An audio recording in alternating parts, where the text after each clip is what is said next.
하나님의 말씀 같이 읽겠습니다. 빌립보서 1장 9절에서 11절 말씀입니다. 신약성경 빌립보서 1장 9절에서 11절까지의 말씀. 빌립보서 1장 9절에서 11절 찾으셨으면 같이 읽겠습니다.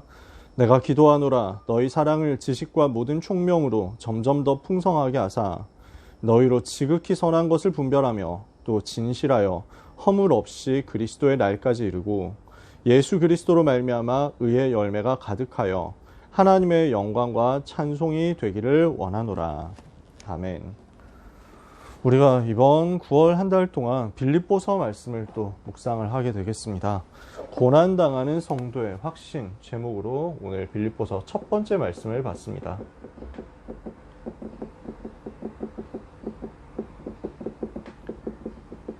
빌립보서 말씀을 묵상하는 가운데 우리 모든 렘넌트와 전도자들에게 하나님이 주시는 위로와 평강이 크게 체험되게 되기를 원합니다.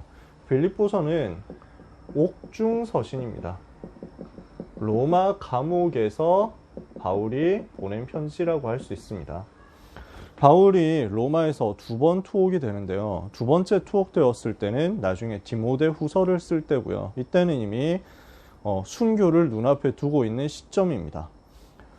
에베소서, 빌립보서, 골로새서와 빌레몬서를 쓸 때 바울은 1차로 투옥이 되었었습니다. 그보다 한 3, 4년 정도 전이라고 할 수 있는데요.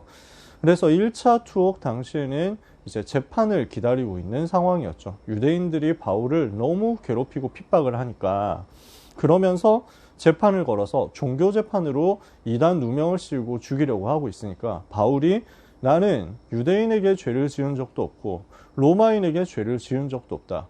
그런데 내가 왜 여기서 계속 어려움을 당하고 예루살렘에서 재판을 받아야 되느냐.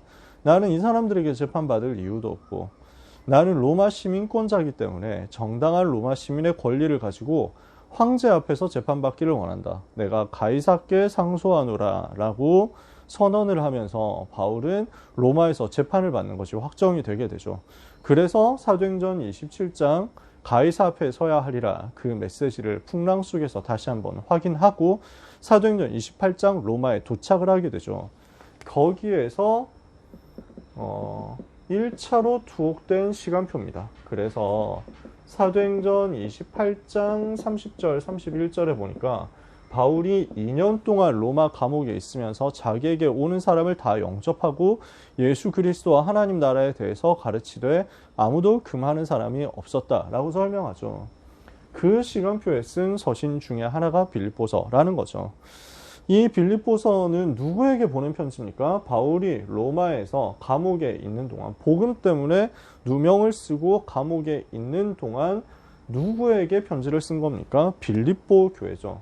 이 빌립보 교회는 어떻게 해서 세워졌습니까?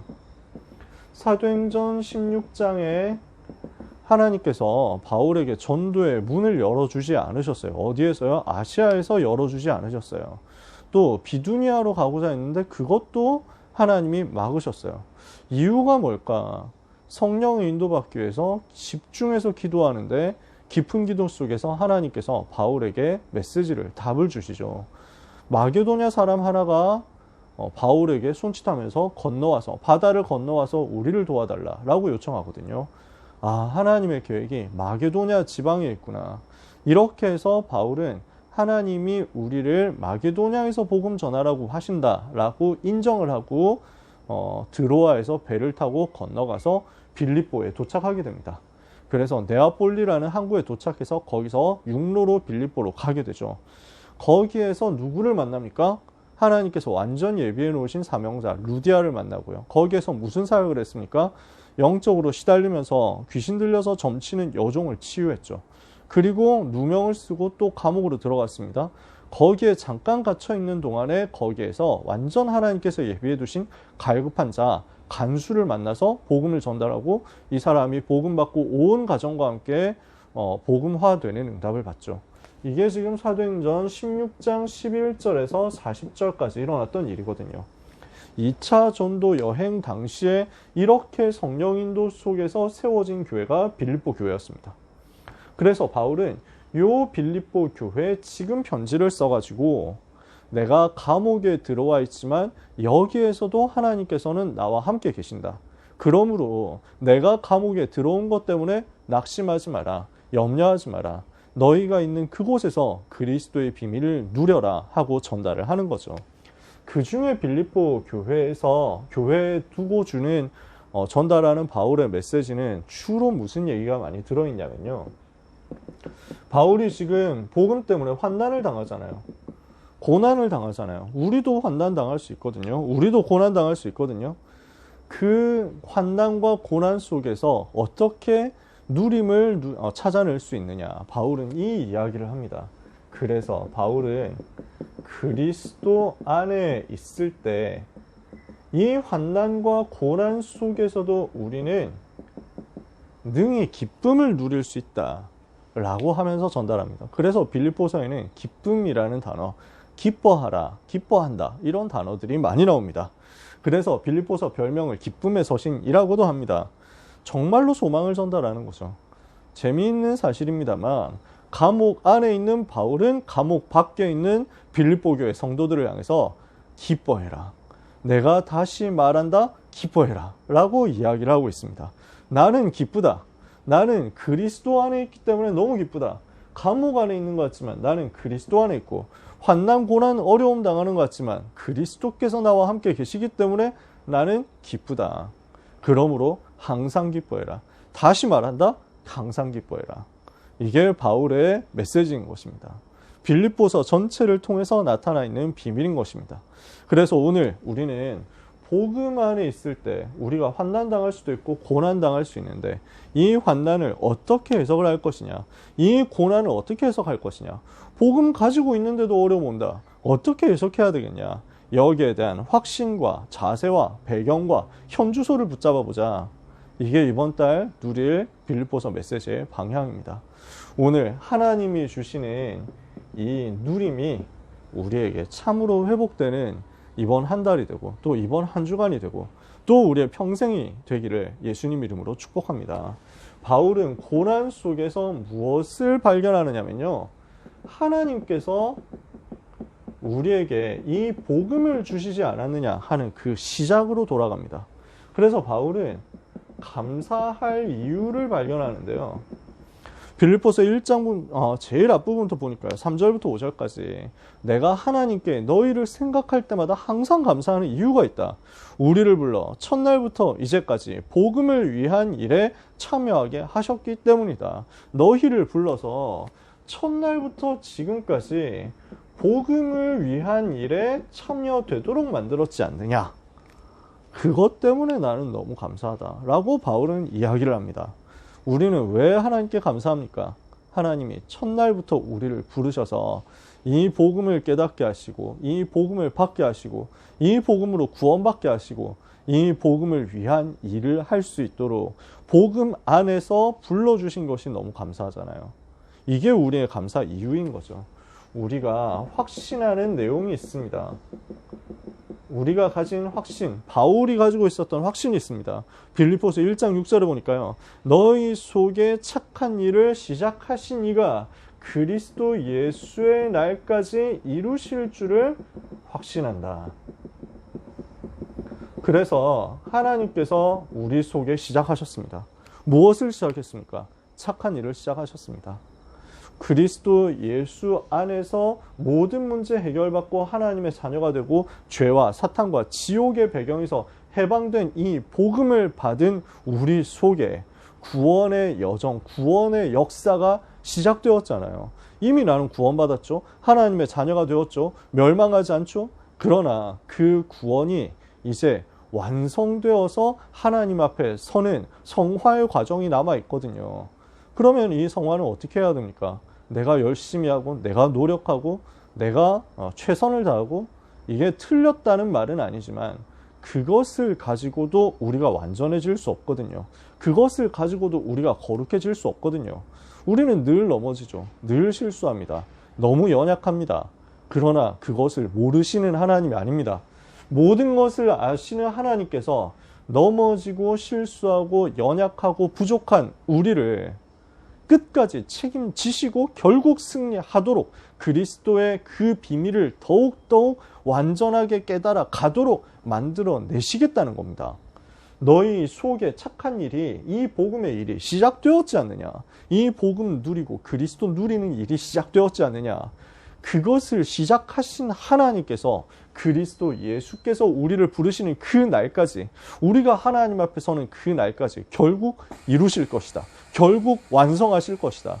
그래서 우리는 전부 그리스도의 장성한 분량에 이르게 될 것이다. 다시는 무너지지 않는 그 응답의 영원한 성화의 완성 상태로 가게 될 것이다.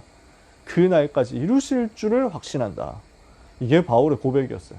우리는 고난당하는 것 같습니다. 그러나 우리가 가진 복음을 아무도 빼앗을 수 없죠. 우리가 고난 속에 있는 것 같습니다. 그러나 결국 하나님께서 우리를 책임지시고 끝까지 인도하셔서 그리스도 예수의 날까지 이루실 거거든요. 그래서 우리는 무엇을 기도합니까? 우리가 기도하는 내용, 바울이 기도하는 내용이 있습니다. 너희 사랑이 지식과 총명으로 더욱 풍성케 되기를 기도한다. 바울은 어떻게 기도하죠? 우리가 가지고 있는 복음 안에 있는 참된 사랑, 하나님이 우리에게 주신 그 사랑이 점점 더 풍성해지도록 바울이 기도한다는 거예요. 어떻게 풍성해지죠? 하나님께서 내게 주신 그 복음 안에 있는 사랑, 그래서 내가 하나님께로부터 받은 이 사랑을 생각할 때 현장에 전달할 수밖에 없도록 또 하나님께서 영혼 살리는 사랑을 주시잖아요. 그 사랑이 하나님의 나를 향한 사랑과 내게 부어주셔서 내가 현장을 살리도록 현장을 향해 가지게 되는 그 사랑이 점점 더 풍성해지는데 무엇으로 풍성해져요? 그리스도를 아는 지식으로, 총명으로 더 풍성해져요.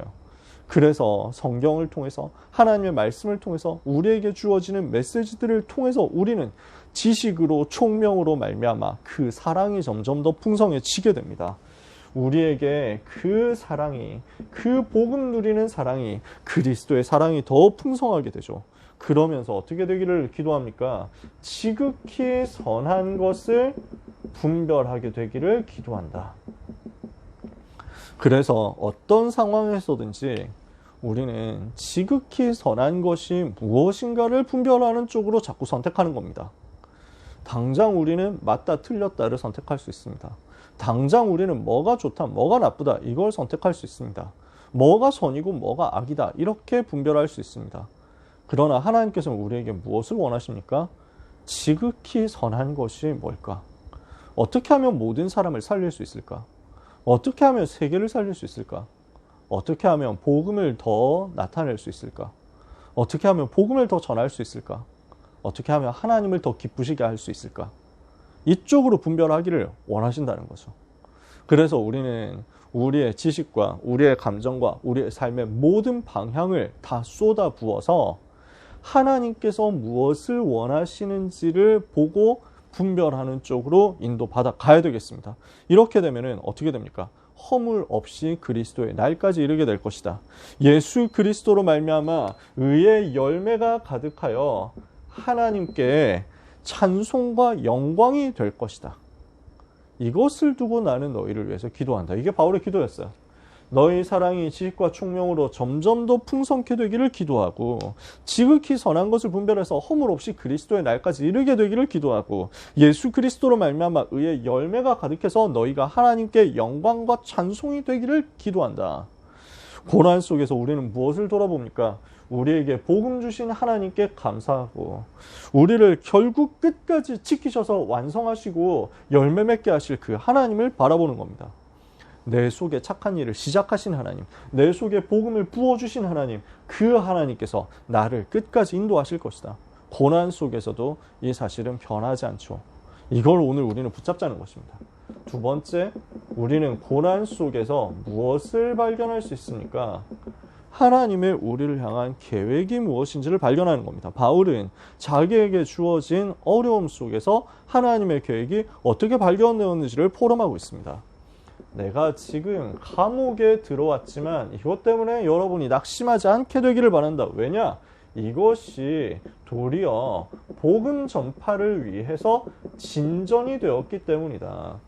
하나님께서 나를 감옥에 넣으셨는데 이것 때문에 오히려 전도 문이 더 열리게 됐다. 복음 운동이 더 일어나게 됐다. 복음 전파를 위한 진전이 된 것을 너희가 기뻐하게 되기를 바란다. 라고 소통을 하는 거죠. 감옥 안에서도 하나님께서는 바울에게 전도의 문을 계속 여셨거든요. 그러니까 여기에 있는 시위대를 비롯한, 시위대라는 말은 감옥을 지키고 있는 로마 군인들을 말하죠. 군사들을 말합니다. 근위대를 말합니다. 이 사람들과 함께, 근위대니까 황제를 지키는 측근들이거든요. 측근 병사들이거든요. 그러니까 굉장히 중요한 팀들이죠. 시위대 안과 모든 사람에게 나타나게 되었다. 그리스도의 비밀이 이 사람들에게 전달되도록 하나님께서는 바울이 감옥에 있는 동안 또 그 현장에서만 열릴 수 있는 전도의 문을 여신 겁니다. 그래서 여기에 복음이 전달되도록 하셨으니까 하나님의 은혜가 얼마나 감사하냐. 이게 바울의 기쁨이었어요. 이게 바울의 포럼이었어요. 그러니까 이것 때문에, 감옥에 바울이 갇힌 것 때문에 어떤 사람들은 시험이 들었고 어떤 사람들은 바울을 위해서 더 간절히 기도하게 되었습니다. 그래서 어떤 사람들은 바울이 감옥에 간 것 때문에 바울을 미워하고 바울을 시기하고 평상시에 바울을 싫어하는 사람들도 있었어요. 교회 안에도. 그러니까 시기와 다툼으로 이 사람들이 바울이 없어졌으니까 내가 하면 된다. 내가 복음 전할 거야. 내가 더 잘할게. 이렇게 하는 사람들이 있었던 반면 전도자 바울을 하나님께서, 우리 바울 목사님을 감옥에 보내신 게 너무 하나님 계획이 있겠지만 너무 안타깝고 마음이 좀 아프다. 전도자를 위해서 내가 기도해야 되겠다. 그리고 밖에서 내가 더 복음 전해야 되겠다 하는 사람도 있었다는 거예요. 그러니까 바울은 이걸 두고 뭐라고 얘기하냐면요.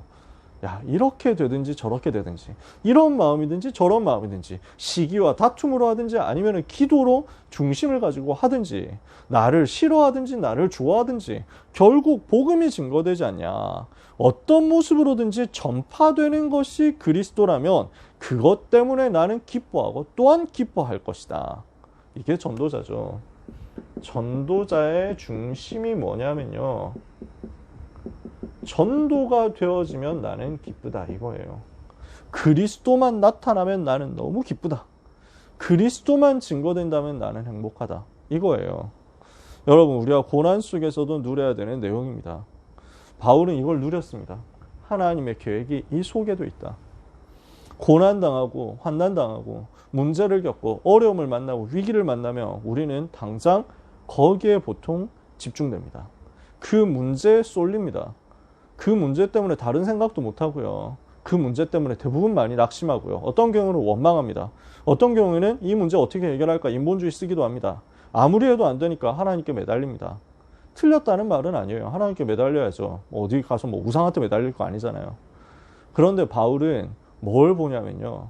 그 문제와 위기와 어려움 속에서도 전도를 위한 하나님의 계획을 보고 그 전도의 일이 이루어지고 그리스도가 나타난다라는 사실을 확인했다면 그것으로 기뻐하고 또 기뻐했습니다. 우리가 누릴 내용입니다. 그리스도의 생명의 복음이 그 속에서 더욱 증거되는 것이 하나님의 계획이죠. 나에게 많은 축복이 올 수도 있고요. 많은 문제가 올 수도 있습니다. 많은 위기가 올 수도 있고 많은 은혜가 올 수도 있습니다. 사람들이 봤을 때 야, 저 사람 잘 됐다 하는 일이 있을 수도 있고 야, 저 사람 망했다 하는 일이 있을 수도 있습니다. 우리의 관심은 이것을 통해서 만약에 복음이 증거될 수 있다면, 그리스도가 나타난다면 나는 감사하다 이겁니다. 그 하나님의 계획을 우리가 발견하게 된다. 사탄은 아무것도 할 수 없게 될 것입니다. 바울이 가지고 있는 소망이 빌립보서 1장 뒷부분에 가면 나타납니다. 바울은 뭐라고 고백합니까?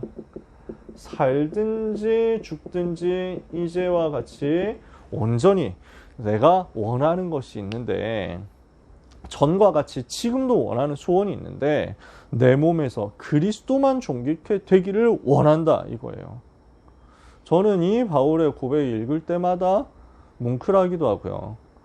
이 바울의 고백을 읽을 때마다 어떻게 하면 내가 이런 고백할 수 있을까? 이렇게 마음에 간절한 소원이 담기더라고요. 나는 살아도 괜찮다. 나는 죽어도 괜찮다. 그리스도만 내게서 존귀케 되기를 원한다. 왜냐? 내게 사는 것이 그리스도기 때문에 죽는 것조차도 나에게 유익하기 때문이다. 내가 살아도 그리스도만 나타날 것이요. 내가 죽으면 더욱 그리스도만 나타날 것이니까 뭐가 문제될 것이 있느냐. 죽음조차도 나는 유익하다. 오직 그리스도만 증거되기를 원하고 기도하고 바란다. 이게 바울의 중심이었습니다. 전도자의 소망이었습니다. 그러면서 바울은 또 포럼합니다. 그러나 내가 육신으로 살아야 될 이유가 있다면 이 복음이 아직도 나를 통해서 증거되어야 할 일이 남아있기 때문에, 그래서 이 일에 열매 맺을 것이 남아있기 때문에 나는 이 땅에 사는 것이다. 이게 우리의 기도거든요. 이게 우리의 삶의 방향이고 미래거든요. 우리가 가지고 있는 확신이고 사실이죠. 무슨 말입니까? 나를 통해서 복음이 증거되어야 되기 때문에 하나님은 역사하실 것이다. 내가 살아야 되는 이유, 내가 살아있는 동안 복음이 증거될 것인데 아직 나를 통해서 복음 받을 사람이 더 남았으니까. 이게 바울의 중심이었다니까요. 이 복음이 증거될 것이 남아있는 거예요. 내 삶에 아직도 남아있는 복음 증거를 위한 사역, 복음, 나를 통해서 복음 받아야 될 현장 아직 있기 때문에 나는 사는 것이다. 그래서 이 복음으로 말미암아 전도자의 삶으로 모든 사람이 더 성장하게 되기를 바란다 하고 제자들을 위해서 기도의 제목을 포럼합니다. 이 믿음의 진보가 모든 우리에게 임하게 되기를 기도한다. 이게 바울의 방향이었어요. 제자들이요, 이 복음으로 더욱더 성장하게 되고 이 복음으로 더욱더 승리하게 되기를 바울은 기도했습니다. 전도자의 삶으로 더욱더 성장해서 복음을 더 풍성하게 누리도록 나는 이 일을 위해서 남은 생에 더 헌신할 것이다. 여전히 헌신할 것이다. 우리가 고난 속에서 가질 수 있는 소망이 이 부분입니다. 나를 통해서 그리스도가 더 높아지는 거죠. 나를 통해서 그리스도가 더 증거되는 거죠. 나를 통해서 나를 만나는 사람들이 그리스도를 더 누리게 되는 거죠. 우리는 이 일이 남아있는 것입니다. 이것 때문에 우리는 살죠. 죽더라도 이것 때문에 죽는 거죠. 우리는 축복을 받아도 이것 때문에 축복을 받습니다. 비난을 받고 누명을 써더라도 이것 때문에. 그렇다면 하나님은 우리를 반드시 이 복음을 위하여 합당하게 사용하실 것입니다. 바울은 그래서 이렇게 이야기하거든요. 너희가 그리스도의 복음에 합당하게 생활해라. 잘 살아라, 열심히 살아라, 바르게 살아라 라는 게 아니에요. 그리스도의 복음을 붙잡고 이 복음이 어떻게 하면 나타날 것이냐, 여기에 집중해봐라. 그러면 삶은 따라올 것이다. 우리가 삶을 살 수 있고 우리가 모범적인 모델적인 삶을 살 수 있다면 그 이유는 이것 하나뿐입니다. 그리스도를 누리고 그리스도로 충만케 되어서 나를 통해서 그리스도가 더욱 증거되기를 바라다 보니까 어떻게 하면 그리스도가 나를 통해서 더 나타날까? 이게 기도 속에서 삶으로 나타나는 거죠. 이 응답을 우리 모두가 누리게 되기를 원합니다. 그래서 말씀을 마치면서 우리는 내가 가진 행복이 무엇인지를 점검해 보게 되기를 원합니다. 바울이 에베소서에서 그리스도의 비밀이 얼마나 풍성하고 놀라운지를 설명했거든요. 빌립보서에서는 그리스도를 누리는 것이 얼마나 행복한 것인지를 간증해요. 그래서 우리가 한번 점검해 봐야 되겠습니다. 빌립보서 묵상하는 가운데 나는 그리스도로 얼마나 행복한가 하는 것을 점검해 봐야 되겠습니다. 그래서 그리스도로 인한 행복이 점검되어서 이것이 풍성해질 때 영적 상태는 살아나게 될 것입니다. 그리고 사탄의 권세는 무너지게 될 것입니다. 무릎을 꿇게 될 것입니다. 그리스도로 충분하고 그리스도로 완전하고 그리스도로 만족하고 그리스도로 행복한데 사탄이 무엇을 가지고 건드리겠어요? 그래서 오늘 우리는 바울이 누렸던 그리스도의 비밀 또다시 찾아내야 되겠습니다. 바울은요, 고난 속에 있어도 그리스도 생각하면 기뻐하고 그리스도를 생각하면 감사했어요. 우리의 기쁨과 우리의 감사의 제목이 오직 그리스도 되기를 원합니다. 고난 당하더라도 그리스도만 증거된다면 나는 기쁘다. 이게 바울이었어요. 우리의 기쁨이 그리스도 증거되는 것에 있기를 원합니다. 그래서 바울이 이야기하는 것처럼 우리가요, 똑같이 고백하게 되기를 원합니다. 그리스도를 위하여 은혜를 주시는 하나님은 우리가 그를 믿을 뿐 아니라 그를 위하여 고난도 받게 하신다. 그렇다면 우리가 고난당하는 것도 그리스도를 위하여, 그렇다면 하나님은 이 속에서 날마다 더욱 큰 은혜를 부어 주실 것입니다. 이것은 우리에게 구원에 대한 확실한 증거가 될 것입니다. 내가 그리스도를 위하여 고난받는 것을 기뻐한다? 그리스도를 위하여 고난받을 수 있음을 기뻐한다? 아무도 막을 수가 없습니다. 이걸 바울이 보여줬습니다. 그 바울 앞에 사탄이 무릎 꿇었죠. 이 바울 앞에 로마가 항복한 것입니다. 우리는 이 복음을 바울을 통해서, 말씀을 통해서 전달받았습니다. 전도자 바울이 현장에서 그리스도 안에서 깨닫고 체험하고 누린 그 은혜와 그 행복과 그 감사가 성경을 통해서 우리에게 전달되어서 지금까지 왔습니다. 2000년의 시간을 넘어서 우리에게 전달되었죠. 오늘도 우리가 빌립보서 속에 있는 바울의 고백을 나의 고백으로 찾아낼 수 있다면 우리 현장에서 동일한 역사가 일어나게 될 것입니다. 감옥 안에 갇혀 있었음에도 불구하고 로마를 살렸던 바울의 그 받았던 응답과 증거가 지금 현장에 있는 우리에게 동일하게 시공간 초월해서 임할 수 있잖아요. 이것을 우리의 소망으로 삼고 기도하다가 완전히 응답받는 우리 모든 전도자와 렘넌트들이 되시기를 예수 그리스도 이름으로 축복합니다. 기도하겠습니다. 하나님 감사합니다. 그리스도 안에 있는 것이 가장 기쁘고, 그리스도 안에 있는 것이 가장 감사하고, 그리스도 안에 있는 것이 가장 행복하도록 우리의 삶의 근본이, 우리의 삶의 기준이, 우리의 삶의 본질이 참으로 치유되게 하여 주시옵소서. 그래서 그리스도를 위하여 살아가는 가운데 고난을 당해도 기쁘고 응답을 받아도 감사하고 모든 것은 과정이요 살든지 죽든지 내 몸에서 그리스도만 존귀케 된다면 나는 감사하다 하는 그 은혜 고백, 언약적인 포럼이 우리의 삶의 실제 고백이 되게 하여 주시옵소서. 이 고백하는 전도자 렘넌트 앞에 사탄이 무릎 꿇으며 하나님의 계획이 성취되어 세계를 살리는 응답의 문들이 열리는 역사 있게 하여 주시옵소서. 예수 그리스도 이름으로 기도합니다.